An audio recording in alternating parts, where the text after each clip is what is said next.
There is a figure that crosses cultures, centuries, and symbols, the being that inhabits the border between what is known and what still has no name. She is ancient, and antiquity, to those who know how to read it, is another word for depth. Today her hands are in the soil. She is not mixing glowing substances or consulting ancient scrolls. She is preparing a pot. And there is something about this gesture that says more than it seems at first glance. Because the plant already exists. The desire is already there. What is missing is not the seed. It is the container capable of sustaining it while it grows. Today the question we bring is not about how to get what you want. It is about something that comes before that. Before attracting what you desire, who do you need to become so that what you desire can truly stay? Let's sit with that question slowly. You have probably achieved something you deeply wanted and lost it. Not necessarily in a dramatic way. Sometimes it was simply something that did not last. A relationship that began with everything you said you wanted and slowly unraveled from the inside out. An opportunity that arrived at the right moment but that you did not know how to hold on to. A moment of clarity, lightness, the feeling that you were finally on the right path. That lasted a few weeks and then slipped away before you fully understood what happened. And there is a specific kind of pain that comes with that. It is not only the loss itself. It is the confusion.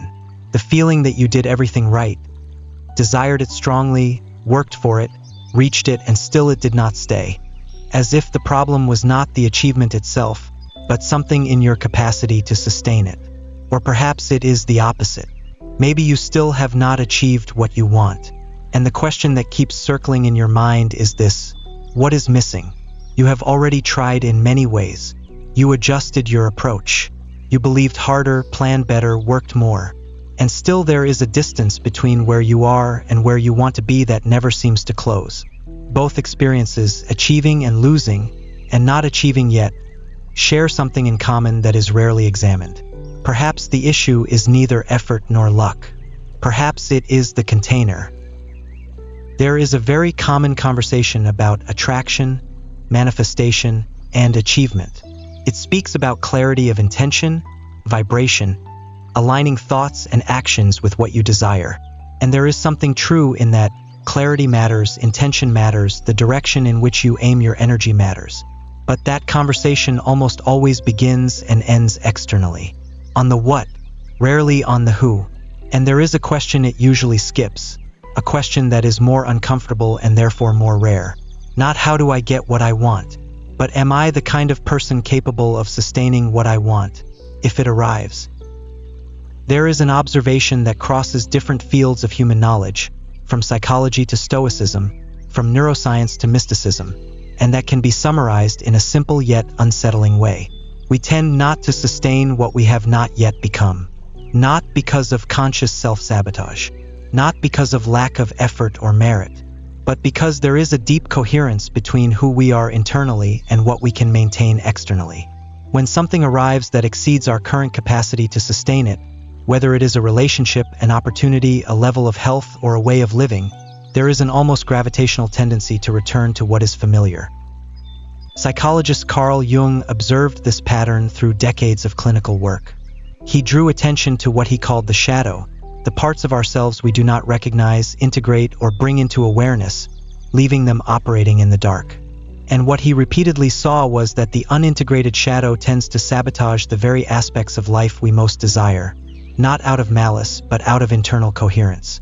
The system seeks consistency with what already is, even when what already is causes suffering. It is not weakness. It is psychological physics. The Stoics had another way of saying the same thing. Marcus Aurelius wrote that human beings receive from life exactly what they are prepared to receive. Not as moral judgment, not as punishment or reward, as natural consequence. Soil that has not been prepared cannot sustain the seed.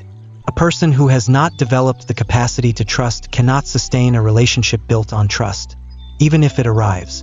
The soil and the pot must be prepared before planting. And in Sufism, the Islamic mystical tradition most powerfully represented by Rumi, there is a central idea that the human being is a container in constant expansion, and that the purpose of the spiritual path is not to conquer what one desires, but to become large enough to contain what life has to offer without spilling, without breaking, without shrinking before abundance just as much as before loss. Not the conquest of the external, the expansion of the internal. When Jung, Marcus Aurelius, and Rumi point in the same direction, when psychology, philosophy, and spirituality converge at the same point, there is something there worth taking seriously. Not as theory, as practical guidance for the way we live and choose. What if the question you have been asking is pointing in the wrong direction? Not because what you want is wrong, not because desire itself is the problem, but because how do I attract what I want is an outward-facing question. A question aimed at strategy, method, what to do differently out there so that something different appears in here. And perhaps the real movement is the opposite. Think for a moment about someone who says they want a deep and trusting relationship, but who still has not learned to trust themselves, who still cannot remain present without the anxiety of loss, who still reacts with distance when someone truly gets close, because genuine closeness is more frightening than the loneliness they already know. The relationship may arrive. It may contain everything that person says they want, and they will, in subtle and often invisible ways even to themselves, create the conditions for the relationship not to stay. Not because they want it to leave, but because they have not yet become someone capable of sustaining it. Or think of someone who says they want professional success, but who still carries, buried deep inside, the belief that they do not deserve to be seen, who becomes smaller precisely when recognition approaches, who sabotages important presentations not out of incompetence, but because genuine recognition activates something unresolved internally. Success may knock at the door, and the door may remain half open. This is not weakness. It is not a character flaw. It is the container that has not yet expanded enough to accommodate what wishes to enter. And the difference between those who can sustain what they want and those who cannot is rarely effort, rarely talent. It lies in the depth of the inner work that was or was not done before the thing arrived. And so the question changes completely. It is no longer, how do I attract what I want? It becomes, who do I need to become? What beliefs need to change? What fears need to be faced? What versions of myself need to be integrated? So that what I desire may not only arrive, but remain. This is a slower question, a more uncomfortable one that does not find its answer in a weekend course or in a list of habits to implement on Monday morning. But it is the question that changes the trajectory, not because it guarantees everything will happen the way you want, but because, regardless of what happens externally, you gradually become someone with a greater capacity to endure, sustain, receive, and remain whole through all of it. All traditions that seriously reflected on human development arrived at some version of the same perception, that outer transformation is a consequence of inner transformation, not as a magical law, as a principle of coherence. The Stoics called this ascesis, the deliberate practice of becoming, not a practice of conquest, not a discipline focused on external results, but an ongoing training of character, learning to respond more fully to the situations life presents, expanding the capacity to sustain pressure, uncertainty, joy, loss, without collapsing, hardening, or fleeing. Ascesis is not punishment. It is the process through which the container expands. In Jungian psychology, there is a process called individuation, which Jung described as the greatest project of a human life. Not the conquest of external goals, not the accumulation of achievements, but the process of becoming whole, of integrating the parts of oneself that were rejected, forgotten, or buried, bringing into consciousness what operates in darkness, and by doing so, releasing the energy previously used to keep the unconscious at a distance. Individuation is not a self-improvement project. It is a process of expanding what you are capable of containing. And Rumi, with the language only poetry can reach, wrote about this through an image that survived centuries. He spoke of the beloved everyone seeks. And he said the path toward the beloved is not a journey toward something external. It is a journey back to oneself. That what you seek outside already exists within, covered by layers that need to be removed. Not added, removed. You do not need to become more. You need to become more completely what you already are. There is something reason can follow up to this point, and after that it requires something quieter to continue. Because understanding this process intellectually is not enough to live through it. You can read about individuation, about ascesis, about the inner journey, and still remain in the same place, making the same choices, attracting the same situations, losing the same things in the same ways. What moves the process forward is not more reading, not more theory. It is the honest willingness to look at what you still have not looked at the beliefs you still carry about what you deserve, at the patterns that keep repeating and that you still attribute to bad luck or external circumstances, at the ways you yourself close the doors you claim to want open, not out of malice, but because what is familiar feels safer than the unknown, even when the unknown is exactly what you say you want. This is not an accusation. It is a description of how all of us function, until we decide to function differently. And the fox's alchemy here finds its deepest meaning, because alchemy was never about creating something external out of nothing. It was about an internal process of purification and expansion. The alchemist does not manufacture gold. They transform the container until it becomes capable of holding what was once impossible. The work is not about the result. It is about who you become while the process unfolds. It is not a belief to adopt. It is something you begin to notice when you look back and realize you are no longer the same person who started. That the situations which once destabilized you no longer carry the same weight. That you are sustaining things that once slipped through your hands. Not because the world changed, because the container expanded. And this process, slow, non-linear, sometimes painful, often silent, is the only kind of change that truly lasts. Not because it is the most dramatic, because it is the most real.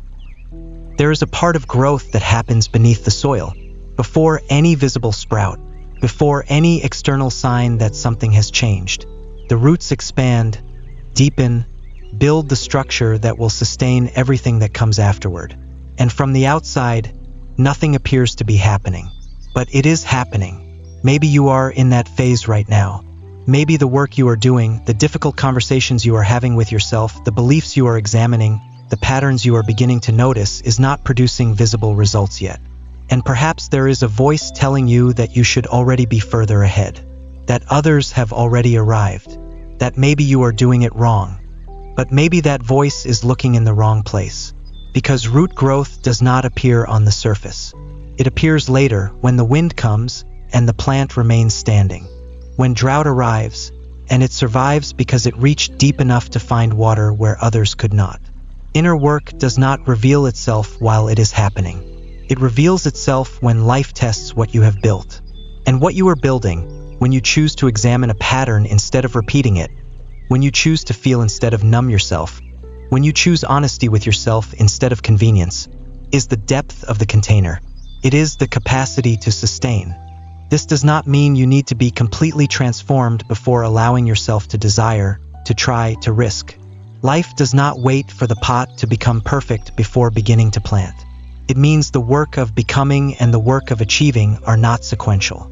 They happen together, in parallel, one feeding the other. You try, you stumble, you learn something about who you are still becoming. You try again with that lesson integrated. And slowly, you become someone capable of sustaining what once slipped away.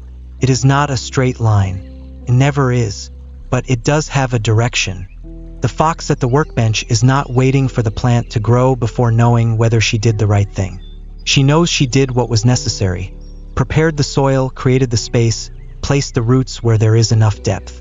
The rest is no longer in her hands, and she is at peace with that. The question that remains, not as a burden but as guidance, is this: what within you is still too cramped inside the small pot? What belief, what fear, what version of yourself no longer fits there? And if you created space for it to expand, how would that change the quality of what you are capable of sustaining? If something here is still moving inside you, if some root was touched, if something compressed found a little more space, perhaps it is worth continuing down this path. And if you want, write in the comments where you still feel trapped inside the small pot. It does not need to be an elaborate confession. Can be one word, can be a question. Sometimes naming the cramped place is already the first gesture of creating space. I am certain that what you write will touch someone standing at exactly the same point. Someone who needs to know that the work they are doing, even when invisible, is already changing the roots. You do not need to be ready to begin. You need to begin in order to become ready.